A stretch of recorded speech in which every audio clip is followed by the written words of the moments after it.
At the Statue of Liberty, there's a plaque that reads in part, "Give me your tired, your poor, your huddled masses." In New York, the city that lies in Lady Liberty's shadow, there is no giving necessary. They're already here, and in record number. Right now in New York City, simply put, we have more homeless people each night than at any time since the Great Depression of the 1930s. Last December, April Gales gathered up her 2 children and moved to New York City. Through a series of bad luck and bad bureaucracy, April ended up one of the faces of the city's growing homeless population. I would have never thought in my wildest dreams I would end up being homeless and ending up in a shelter with my kids. Gales is part of a nearly 20% rise in homelessness in New York. Patrick Markey with the Coalition for the Homeless says that while the recession is a large factor in the boom, it has been compounded by poor public policy.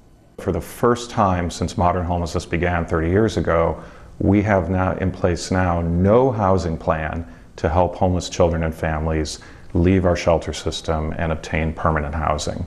The spike in homelessness has created an urgent need for shelters. New York has added 10 new shelters since January, oftentimes without a public hearing on their location. One new shelter, opened across the street from Public School 75, has angered parents. Julie Olivari understands parents' anger. She went to PS 75, but after a stint in prison and a battle with addiction, she now lives in the new shelter across the street. She was part of a rent subsidy program, but when the city and state dropped the program, she was evicted. We don't have a super job or nothing like that. We can't afford to rent. You know, we got to get like some kind of affordable housing that we could go with our budget, which that was supposed to be what they were supposed to do.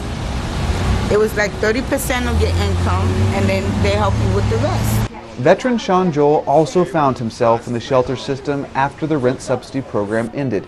He's beginning to lose hope. He says he feels like he's getting pulled under. Everyone's just sitting in the shelters is getting crowded and crowded because there's no way out right now. The AP had an interview scheduled with Seth Diamond, the city's head of homeless services, but he canceled the interview after learning the AP had talked with homeless not hand-picked by the city. Besides opening shelters, the city is urging people to move in with family or move out of the city if they have family in other states.